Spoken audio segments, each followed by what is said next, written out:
今天的行程从哥本哈根开始。Yes.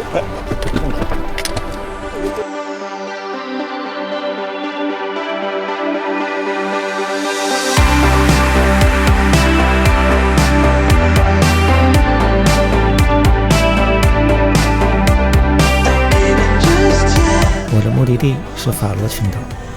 法罗群岛是一个由18个小岛组成，漂流在北大西洋上，夹在冰岛和挪威之间。虽然它隶属于丹麦，但是它有自己的语言、自己的政府，也有自己的节奏。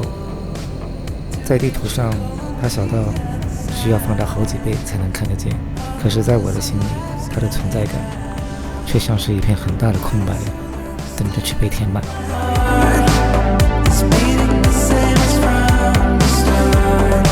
从哥本哈根飞过去大约需要1个半小时。起飞的时候，窗外还是熟悉的平原景色，过了一阵子，海开始取代陆地，云层也渐渐地低了下来。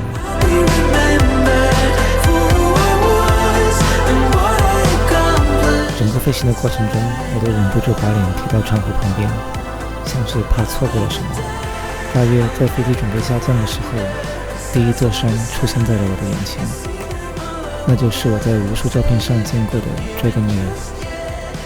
中文有人叫它龙骨山，也有人叫龙门礁，因为它是2座耸立在海面的海石岩，就像一扇巨大的石门，又像一条巨龙的脊背伸向海面。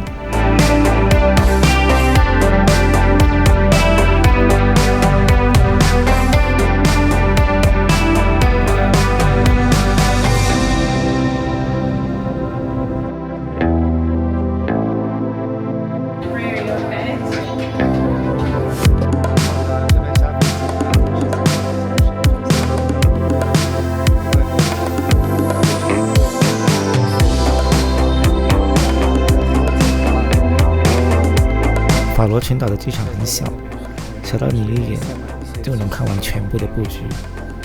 这里也没有海关，行李转盘也只有1条。从下飞机到拿行李，不到10分钟，我就站在了机场外面。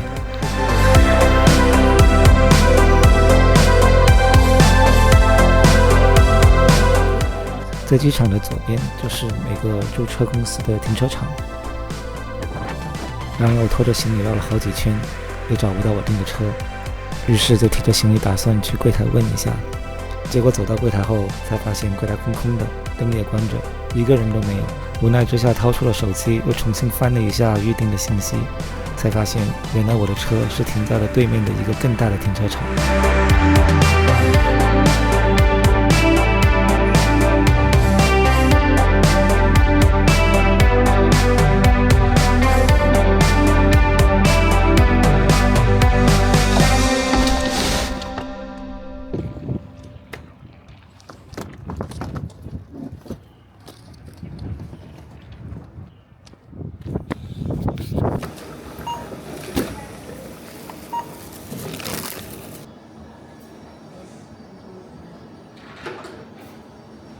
拿到车后，先去超市买了一些生活用品。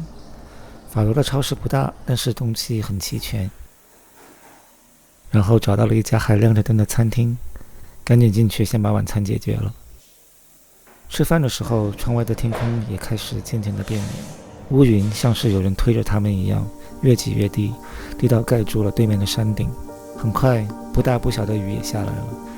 我望着窗外，心里默默的祈祷，希望接下来的日子能给我几天好的天气。当时的我还不知道，这场雨会一直陪我走完整个法罗群岛的行程。吃完晚餐的时候，天还没有完全黑，我想起刚刚在飞机上看到的龙骨山，决定开车过去看一看。车子沿着海岸线开了大约15分钟，远处的海面上那熟悉的轮廓渐渐地出现。那一刻，我的心跳突然加快，手心甚至有点冒汗。我在照片里看过他无数次，但从来没想过自己会来到他的面前。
在龙骨山前徘徊了很久，眼睛和相机轮流记录着它的形状，直到风渐渐加大，雨点开始打在脸上。我收起相机，钻进车里，决定先回去今天的住宿，毕竟明天还有更近距离的计划。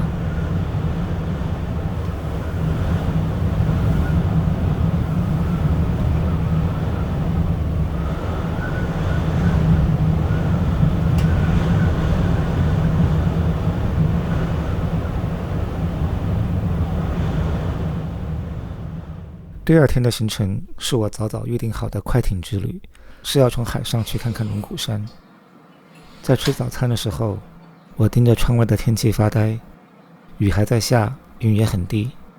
法罗当地人常说，如果你不喜欢现在的天气，就再等5分钟，它可能会变好。我默默希望今天就是那5分钟的奇迹。可是，在开车前往集合地点的路上，奇迹并没有出现，风却越吹越大，雨也越下越密。我开始怀疑这趟行程会不会被取消。在法罗群岛上，很多土地都是私人所有，龙骨山所在的地方也不例外。想要近距离的参观，甚至只是想徒个步，都必须通过当地旅行团，而且每周都只有几天对外开放。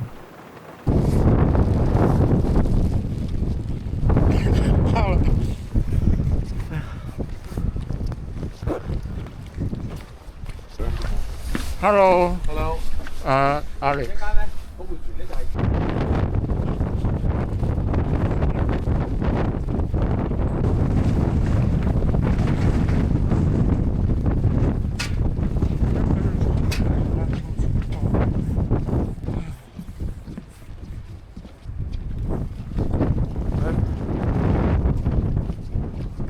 这个是我们的船吧？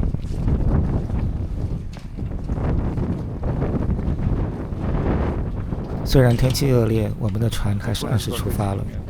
是一艘橡皮快艇，一路上发动机的轰鸣声盖过了风声，它也似乎完全不在乎我们的体感，一路颠簸着直奔龙骨山目的地。我坐在船中间，看着坐在船头的2位大哥，他们的外套被风吹得鼓成气球一样，用身体帮我们挡下了不少的风和雨。我当时心里真的很佩服他们。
绕过龙骨山，我们在对岸的礁石区靠岸，准备登顶去看最经典的角度。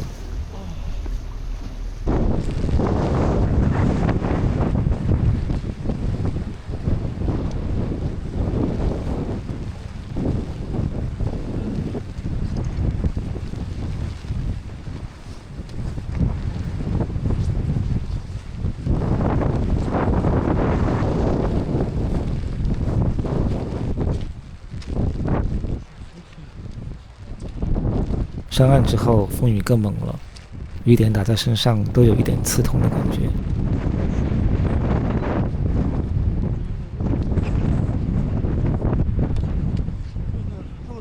我当天穿的是一件硬壳的冲锋衣和一条软壳的冲锋裤，本来以为可以足够应付了，可是不到10分钟，裤子就被雨水浸透了，再加上风一吹，寒意迅速地爬满了全身，当时的感觉就有点像在室温的状态。我开始不断的打哆嗦，脑子里面就只剩下一个念头，赶快爬上去看一看，然后赶紧下山回到温暖的地方。这种天气爬山真的是太受罪了。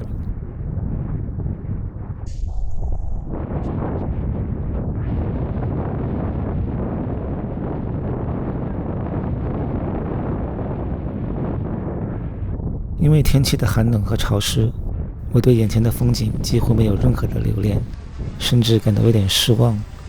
这和我想象中的体验是完全不一样。而就在我心情十分低落的时候，我听见了一个熟悉的语言。好，这样。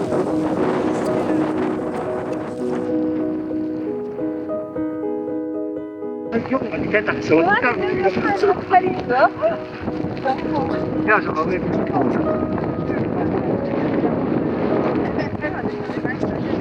实力大，按哪个呀？按这个红色的，这石子，这个。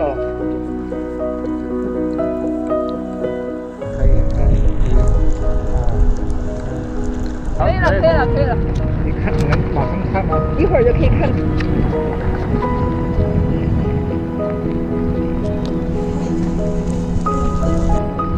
我给你也拍一张。给人来一张。不用，太狼狈了，现在。留念了，反正。这个实体的，反正也。很帅。3、2、1。好的。再看。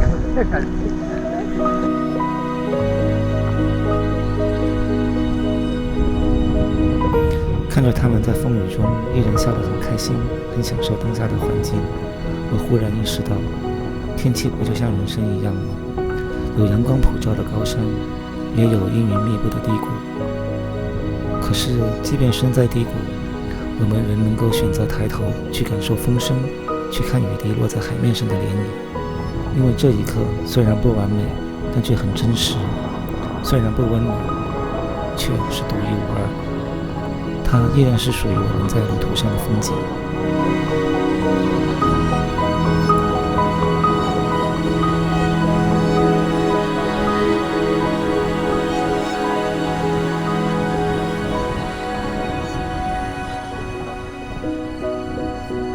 这就是我在龙骨山唯一的一张留影。照片有些模糊，颜色也被风雨冲淡了，但它成了我在旅途中非常珍贵的纪念。它承载了风的力量、雨的痕迹，还有那一瞬间心里的温度。感谢在我生命中出现过的每一个人，你们让我的故事比风景本身更值得回忆。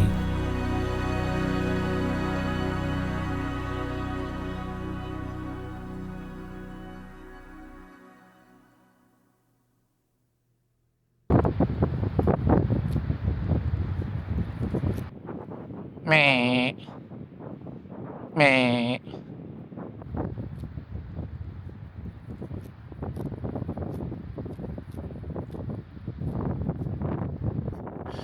别走！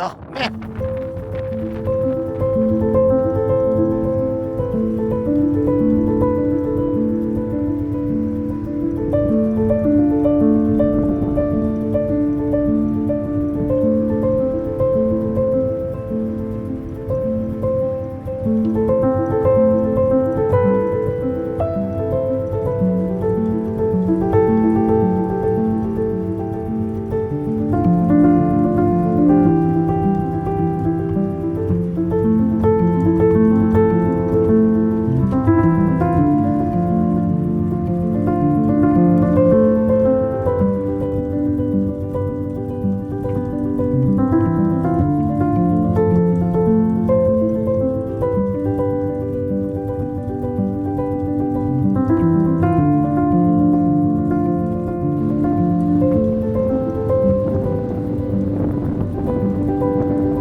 Saxon 是一个坐落在法罗群岛西北角的小村落，因为地处偏远，常住居民也寥寥无几，通往这里的路也只有一条，窄道只能容下1辆车通过。第一次开这样的路，我几乎是小心翼翼地握着方向盘，既要随时躲避那些肆意横穿马路的羊，还得不停寻找路边稍微宽一点的地方，以防万一对面有车来的时候可以通过。好在一路上只遇到了1辆车。村庄坐落在被群山环抱的山谷里，而最显眼的是那座17世纪的小教堂，白色的墙，绿色的草顶，在风雨中屹立了几个世纪。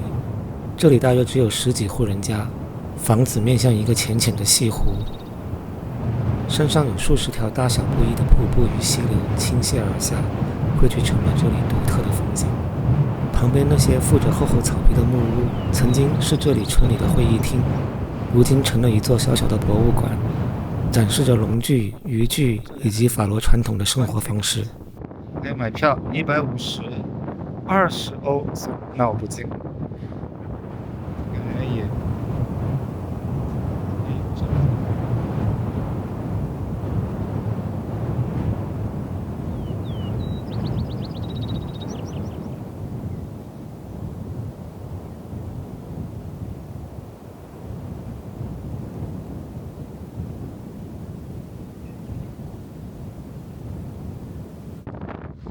它这里还写了一个 private property house for rent， 就是私人的领地，拦着可以过去，我可以租。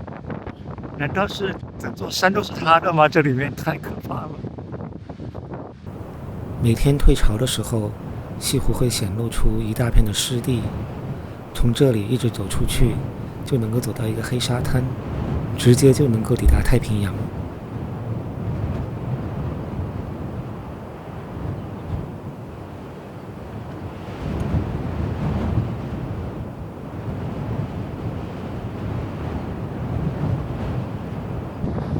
走到这里呢，会有一个门，这个门呢你是要，但是可以交钱过去的。我看一下怎么过。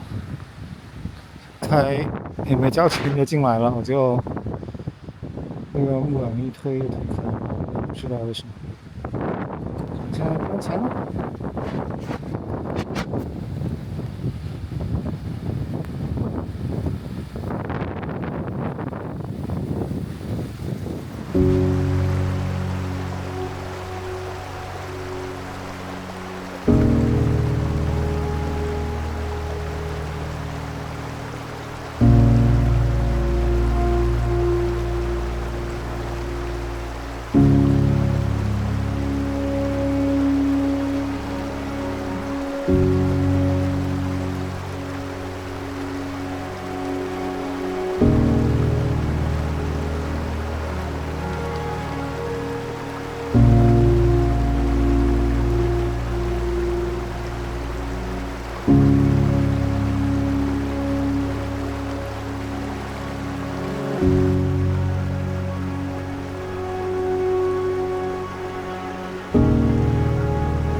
在离开萨省的路上，我在云层的缝隙中看到一抹的红光，心里感觉那一定是夕阳。我立刻掉头前往一个能看到日落的地方——加沙达鲁。法罗的天气变化之快，就像有人在天空中翻动着幕布，阳光、阴云、细雨，在开车的途中轮番的登场。我心里非常的不确定，不知道等我抵达的时候，天空会不会真的放晴。前往加沙达鲁要经过一条单车道的隧道，在2004年之前，这里没有隧道，那里的村民要步行翻越陡峭绵延的山谷，才能够与外界联系。在隧道里开车，如果遇到对面来车的时候，必须在指定的会车点停车让路。隧道虽然很黑，还好其实不太长，开了大约5分钟，我便看见了尽头的一抹光。穿出隧道的那一刻，我仿佛进入了另外一个世界。阳光洒在海面上，波光粼粼，而山的另一侧依旧是阴云密布，两个世界就只被一座山分隔开来。这是我在法罗的第2天，第一次看到这样明媚的阳光。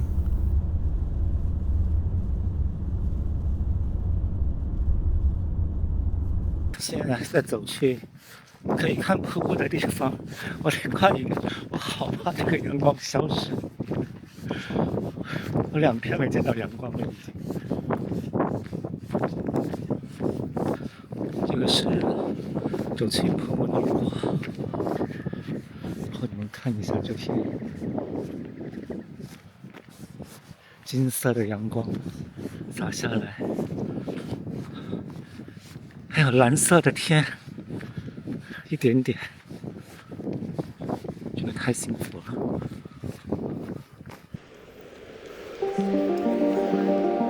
是。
Oh my God, the rain's coming again. 法罗群岛由18座岛屿组成，其中有17座长期有人居住。在这17座有人居住的岛中，有14座通过道路、桥梁或者隧道彼此连接，而剩下3座则必须依赖渡轮或其他交通工具才能抵达。今天的目的地是 Kelsoy， 便是其中之一。它位于法罗群岛的北部，一个只能通过渡轮到达的小岛。每天往返 Kelsoy 的渡轮的班次非常有限，而且渡轮体积非常的小，目测大约只能容纳10辆左右的小型车辆，因此大多数游客都会选择不开车，搭乘渡轮当天来回，但我更喜欢慢节奏的旅行，于是决定开车过去，并在岛上留宿一晚。因为渡轮的车位有限，要开车前往最好是提前预约。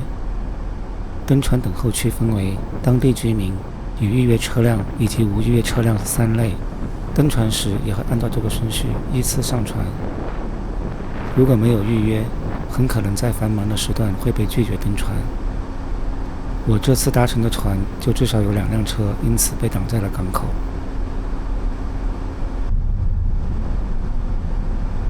Kelsoy 岛上只有一条公路，一路向北，尽头就是前往灯塔的徒步起点。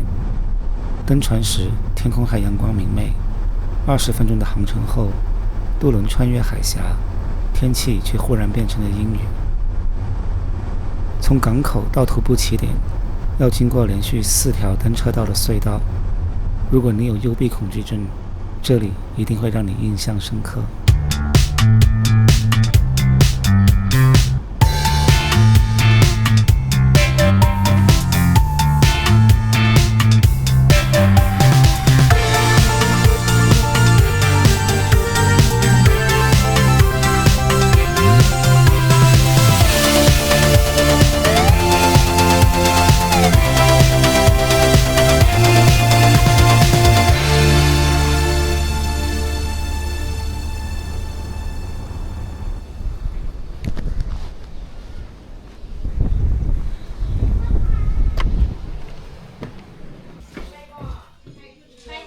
Hello, let's pay for the hiking.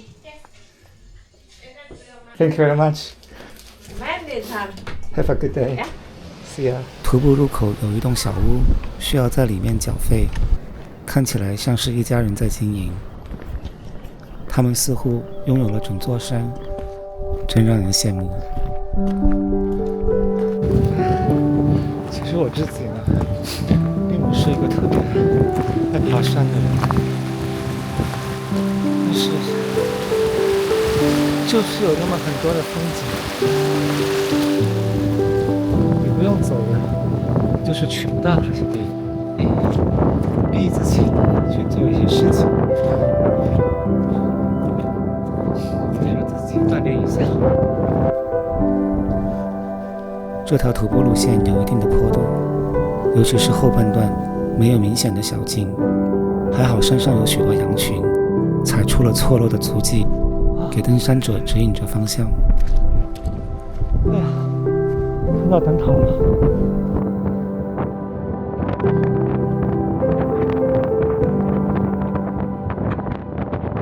大约1个小时的路程并不算长，但一路沿着陡峭的斜面行走，身体的重心会始终倾向一侧，对脚掌的压力极大，很容易感到酸痛。就在眼前，最后一个上坡。幸好，途中的天气逐渐放晴，身体的疲惫也仿佛被阳光慢慢的冲淡。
下山时，低垂的阳光把我的影子拉得很长很长。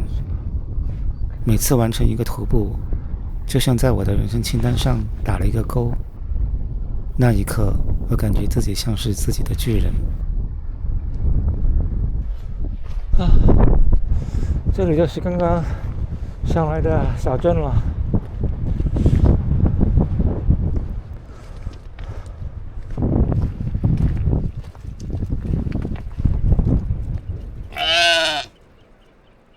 哇，你看看这些山啊，都是奇景啊。当天晚上，我住在一个叫米克拉达鲁的小镇，这是 Kelsoy 岛上最大的聚落。我刚跑。小镇的海边立着一座海豹女的雕像，诉说着一个凄美的爱情故事，也提醒着这里的人，人性的贪婪总会带来无法弥补的失去。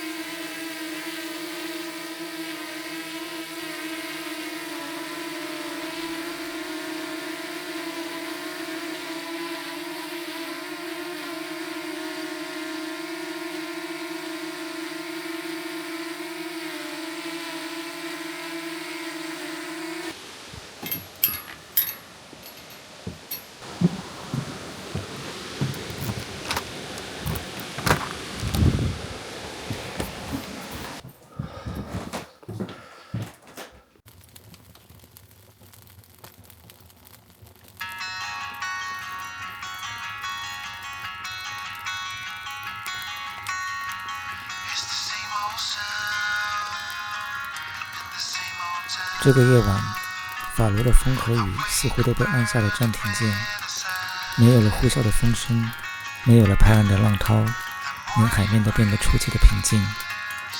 这种难得的平静就像是一份礼物，让人忘记了旅途的奔波与外界的嘈杂，让心体会到了一种久违的安宁。有时候，最辽阔的地方其实就在心里。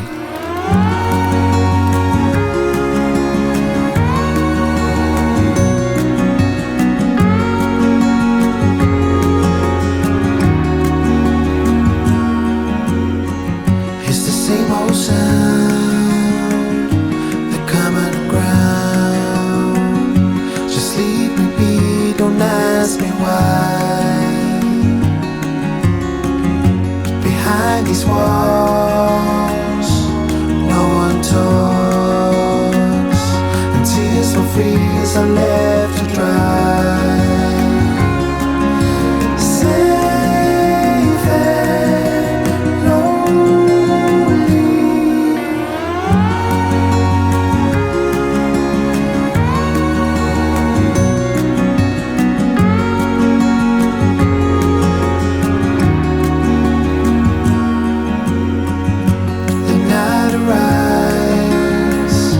Polluted lights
开 Kelsey 之后，渡轮再次把我带回 Klasvik。这座小城是法罗群岛的第2大城，在小城旁边有一条徒步路线，走到山顶就能俯览整个 Klasvik 以及环抱它的峡湾。现在是早上7点半。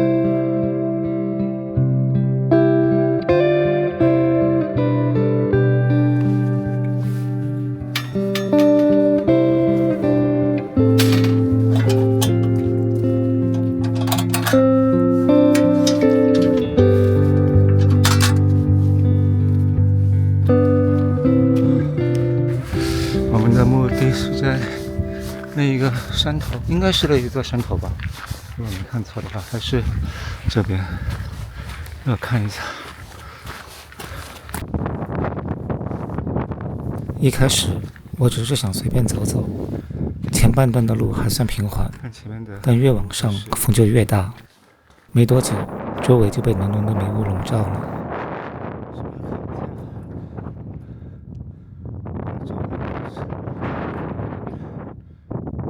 加上连日的降雨，让山路泥泞不堪，就算是在平坦的草地上行走，也很难找到落脚点，只能一步一个脚印，慢慢的往上爬。这地方是可以走的。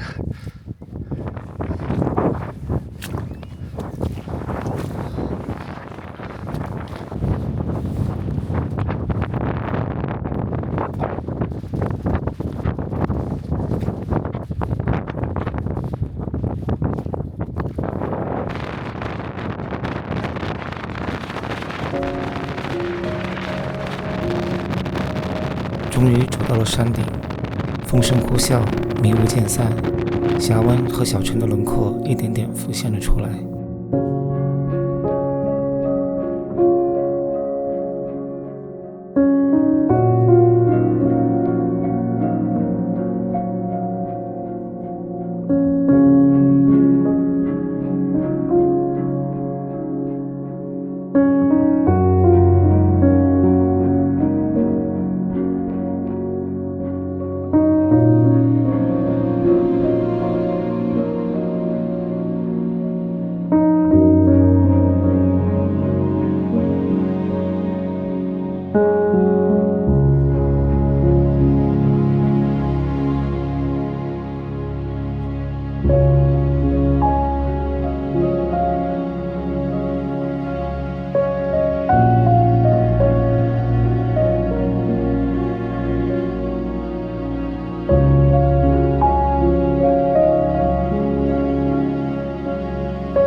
我在山顶停留了一会儿，可风速越来越大，一整片的乌云正以肉眼可见的速度向山里席卷过来。那可能是我在法罗遇过最大的风，大到让我怀疑自己下一秒就要被吹成了风筝。可也正是这样的风，才让这一刻格外的难忘。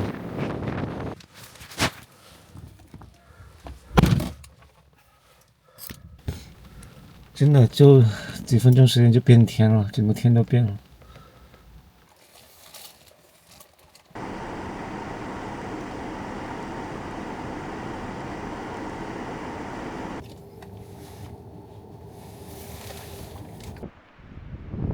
雷雨过后，我来到了 Chonowik， 这里原本是今天计划徒步的起点，但历经了早上的阴晴不定，最终还是决定放弃徒步，只在村子里随便走走。小镇很小，只有几排房子，却有一片黑色的沙滩。远处的海上耸立着2块巨石 Rison 和 Culligan， 传说中他们是远道而来的巨人，想把法罗群岛拖回去，结果却被阳光定格在了海上。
在离小镇不远的地方，有一个法罗群岛最高的瀑布。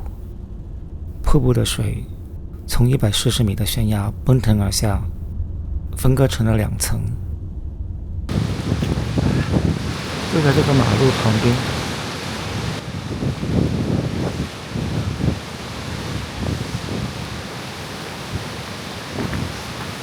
看着那倾泻而下的瀑布，我心里突然生出了一个疯狂的念头。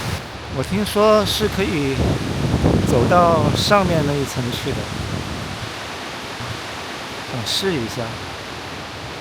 刚好看见这边有一条小路，应该是被人踩出来的，所以我就打算看看能不能走过去。感觉不知道通往什么地方，看我已经走了一段回来了，后路不见了。我再走一小段试试看。这条路就是平着往前走，也没有往上爬，所以不知道会通到什么地方去。没过多久，沿着这条不知道算不算路的小径，来到了一堆毫无去路的乱石堆下面。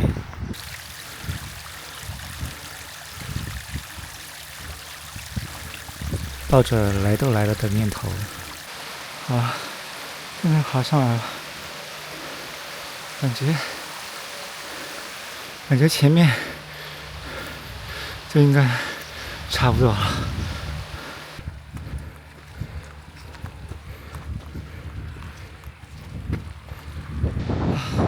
我看到瀑布了。这时候天空下起了雨，雨点和瀑布的水雾混在一起，像是2场雨同时从天而降。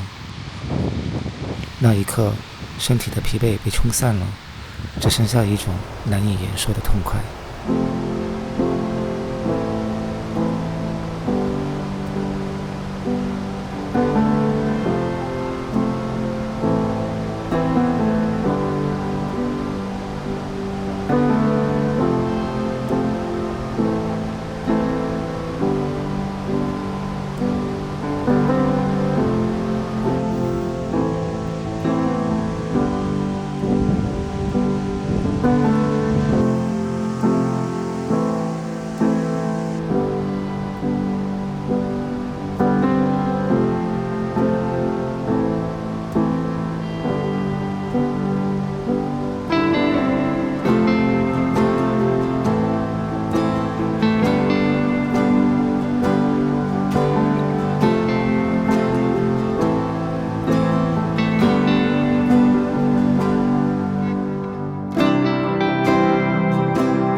从来不只是风景，也是心境。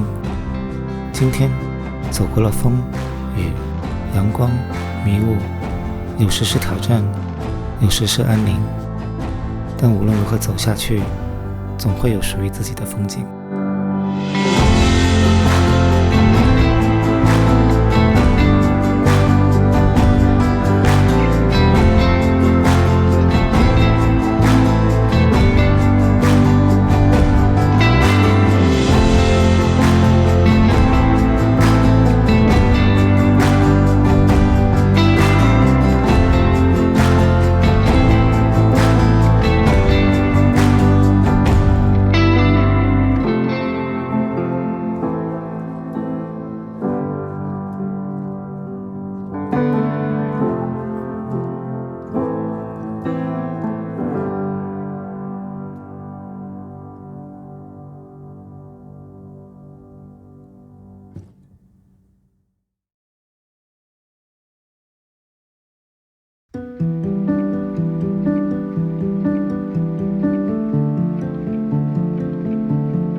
一定可以走完。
作为法罗群岛的首都，托尔斯港浓缩了整个群岛的文化与灵魂。而在我剩下的旅程中，我也选择了这里作为据点。它是世界上最小的首都之一，城市不大，却有着生活的温度。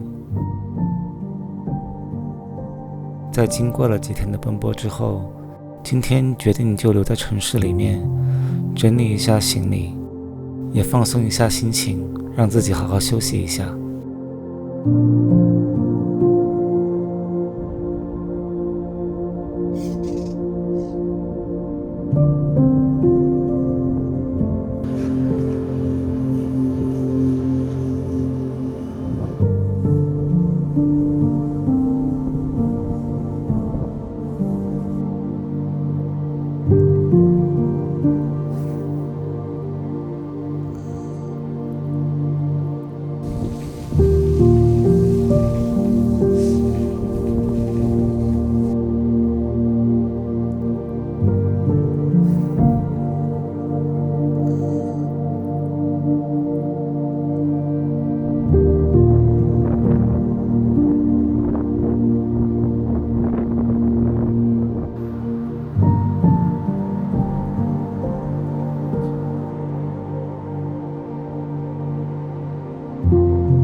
Continue for 1 kilometer.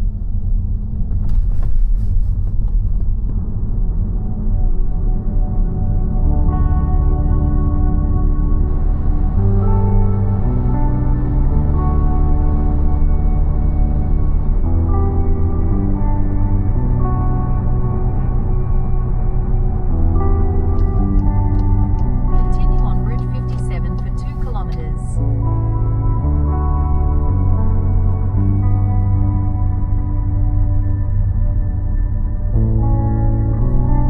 In 200 meters, your destination will be on the right. 离开托尔斯港大约15分钟的车程，有一个小村庄，这里是法罗最重要的历史遗迹之一。海边有一座建于12世纪的教堂遗址，旁边还保留着一座已经有1000年历史的木屋，据说这是世界上最古老的木屋。木屋里住着同一个家族，他们在这里生活已经了20多代，从维京时代一直到今天。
在这里，时间并没有被遗忘，而是悄悄地在延续。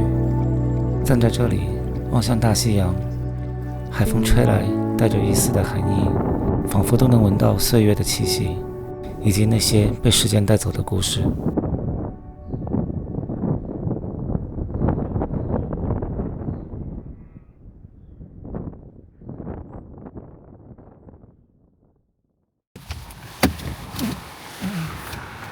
加一下油。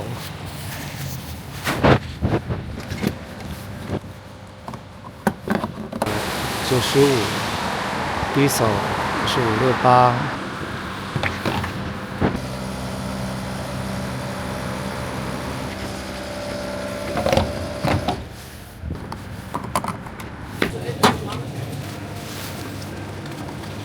这个好。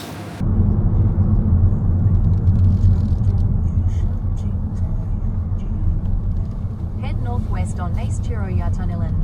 Continue for 2 kilometers. 虽然天气预报说今天应该是个晴天，但当我抵达徒步起点的时候，迎接我的却是灰蒙蒙的天和零星的雨点，加上来去不定的风，让人有点犹豫，要不要就此作罢。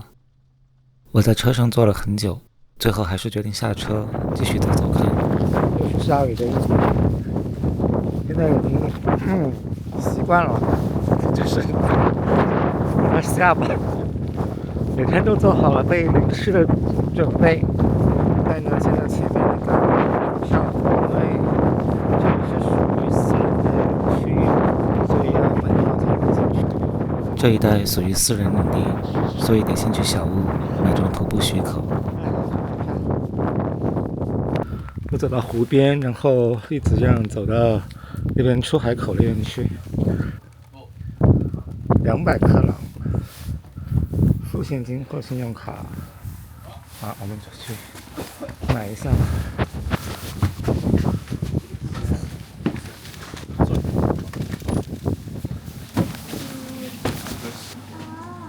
I studied in French. On en avait pris en français, celle-là.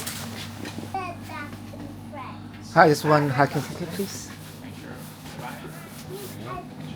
Thank you. 有一家人背着婴儿车，带着小孩就过来了，好勇敢呢！啊，买了票了，那我们就准备去嗨吧。我们的终点是在这儿，这是我们的终点。这次来法罗最大的感触就是哪有一天不下雨，每天都是在不停的下雨，唯一的分别就是哪一天下的多一点，哪一天下的少一点，哪一天风比较大一点，哪一天覆盖的区域广一点。今天对于法罗来说已经是一个好天气了，但是对于我们在平常生活在城市里的人，今天就是一个风雨交加的日子。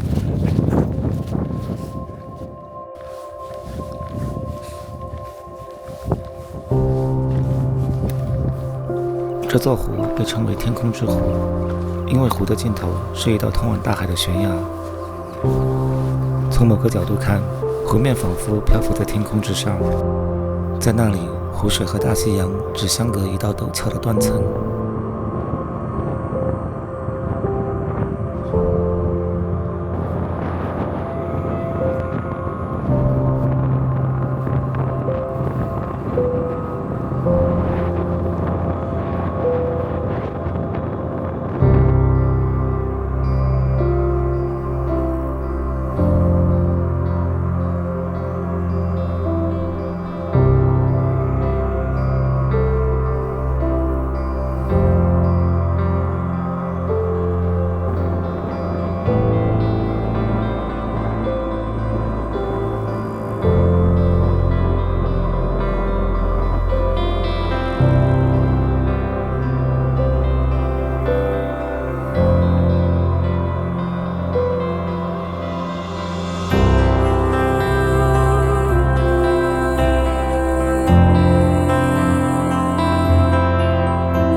因为我今天选择的并不是常规的徒步路径，而是从入海口那边绕过去，途中并没有明显的小径，路面全是巨大的岩石和湿滑的斜坡，很多时候都得手脚并用，一点一点地寻找着可以落脚的地方。徒步走一些非徒步点的有趣的地方，因为你要自己慢慢的去探索，去尝试。那边走也行，这边走也行，就看看自己怎么选择。有时候选择错了，可能要走回头路。从入海口回到常规的路径上，很快就可以看到 Slave Cliff。上来这一层，上面还有一层。这为了你的安全，请注意，这里就是那个 Slave Cliff。哇塞 Slave Cliff 奴隶崖，据说在古时候，那些被判刑或成为奴隶的人会被迫从这里跳下悬崖。如今这里成了游人们眼中的景点。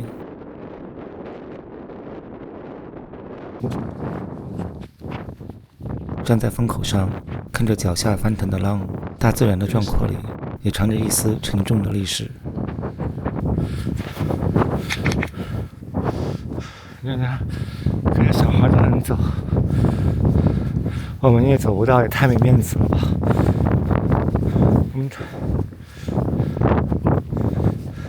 景色就是必须得往高处走。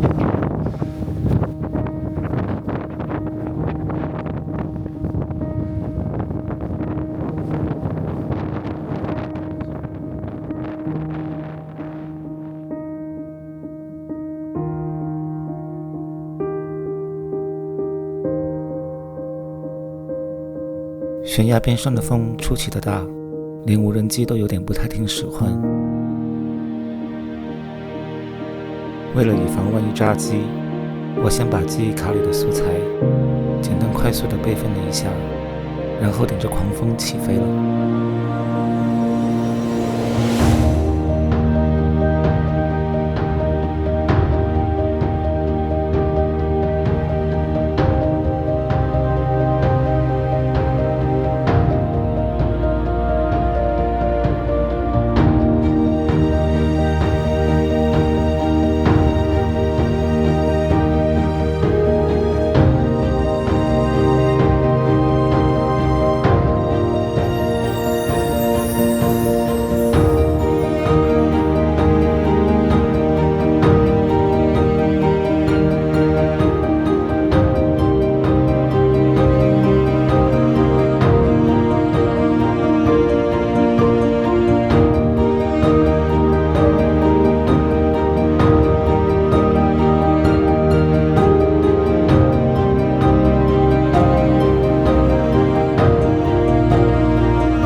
我觉得这个就是可以叫做所谓的海天一色。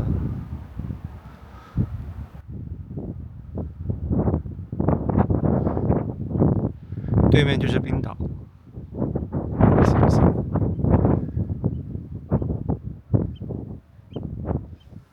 对，这里望过去就是冰岛，对面就是冰岛。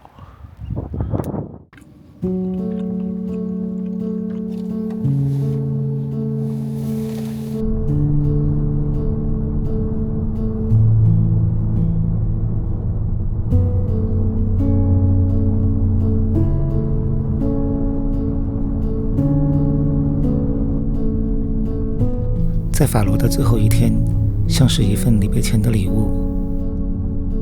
温暖的阳光，深蓝的天空，轻盈的白云和温柔的风。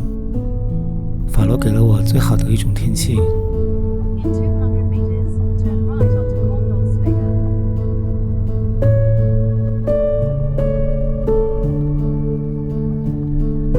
这些在日常生活里再普遍不过的景象，在这座群岛上却像一场稍纵即逝的梦。In 300 meters, your destination will be on the right.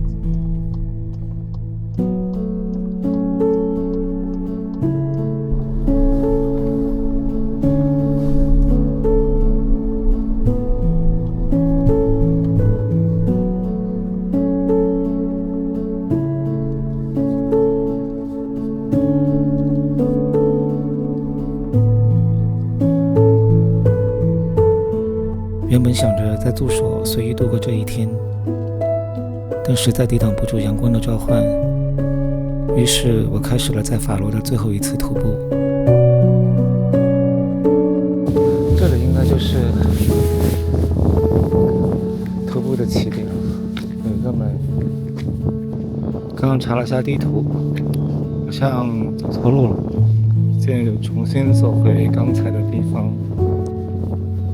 也没有 star， 然后也没有木头，也没有石堆，就什么都看不到，所以上去以后也不会知道往什么方向走。因为如果没有标记的话，这样走其实还蛮危险的。草地看上去很平整，但实际上里面很多坑坑洼洼，然后一些乱石，一不小心踩错的话，很容易就伤到脚。所以刚才查了一下地图，地图指好像是在路的另一边，所以我现在过去另一边看一下，看看能不能找到起点在什么地方。这就是刚才来的那个门。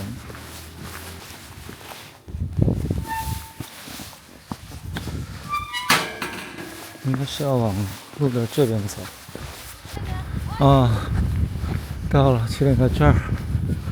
看这有一张图，这个 hike moderate，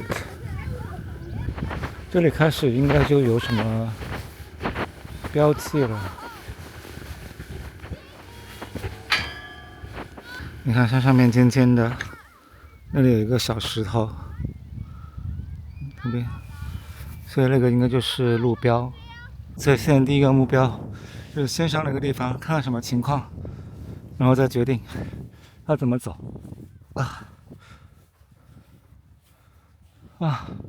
这里还是蛮陡的，一下就上升那么高。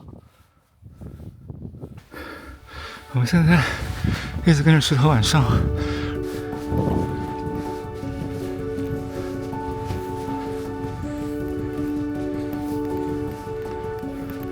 这几年，我渐渐喜欢上了一个人的旅行，一个人去爬山。很多身边的人不明白，为什么要让自己这么累，甚至有时候还有点危险。但对我来说，这种辛苦好像在提醒着我，有些事其实是不需要被掌控的。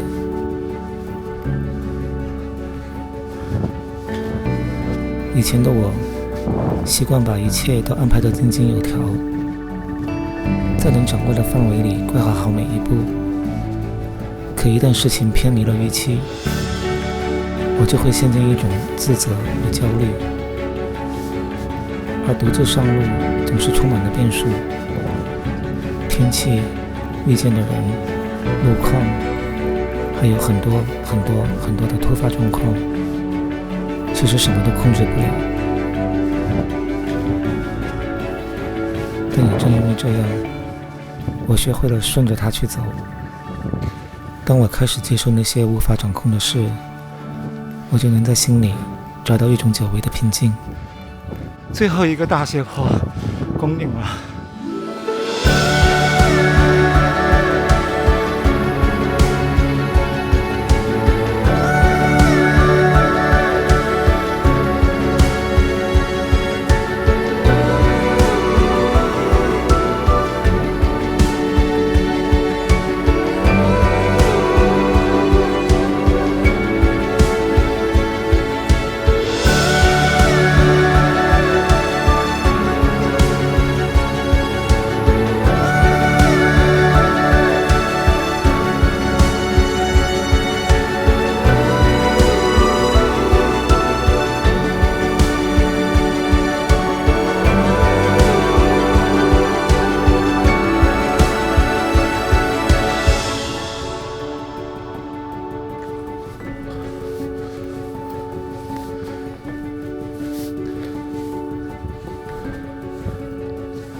不要上去以后，它前面再出现给我一个大坡，那我就要崩溃了。到了，终于是一片平原，没有上坡了，谢天谢地，终于到顶了。环视一下，这就是在制高点看到的壮阔的景色。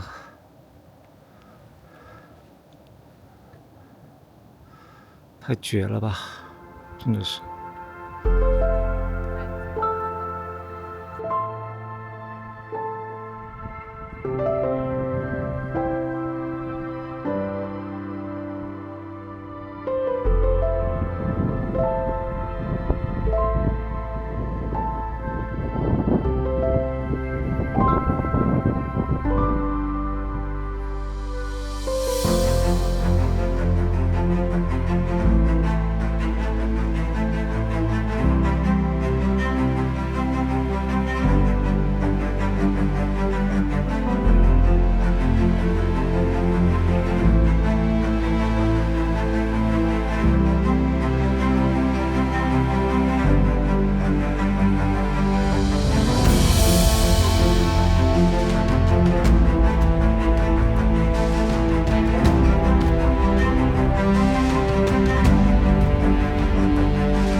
在山顶待到忘我。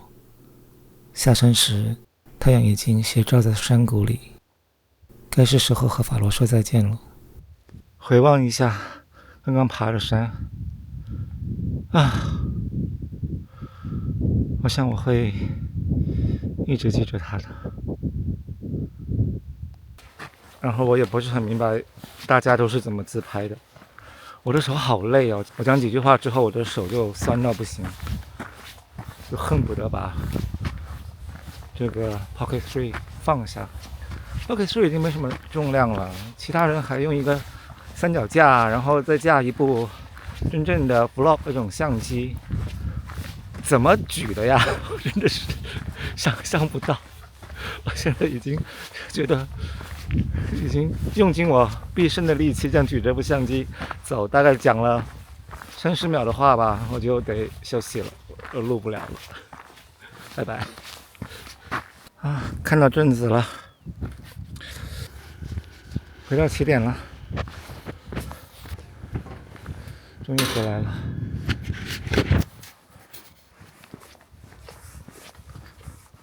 这条路在白天排了密密麻麻的车，现在一部车也没有了，我的天呀！整个小镇又回到一个安静的状态了，那我的车就孤零零的结束最后一次的徒步后，在开车返程的路上，思绪随着车里的音乐起伏，带着一种不舍，一个不经意的转弯，让我来到了一条并不在路程里的岔路。也正是那个不经意，让我看到了在法罗最完整、最温柔的一次日落。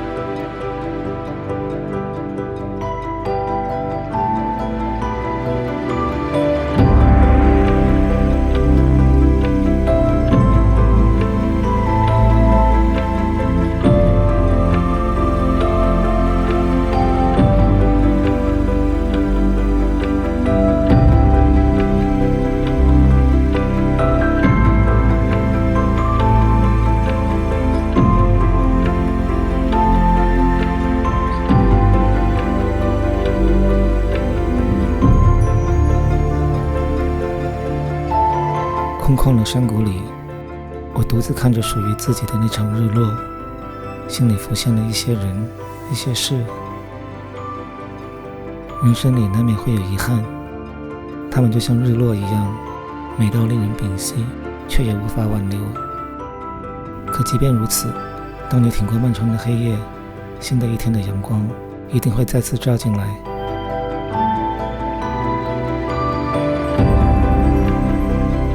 谢谢你陪我走完这段法罗群岛的旅程，这是一个恰好发生在对我意义很重大的时间点上的旅行。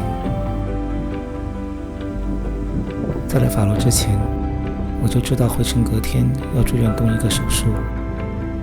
面对不确定，心里难免会有不安和焦虑，所以我第一次的认真的想，要把这段旅程好好的记录下来，给未来某个时刻的自己。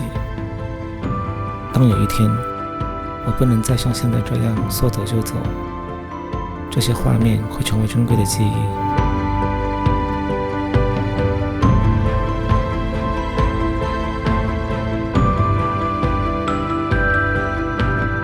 现在回头看，一切都已顺利过去。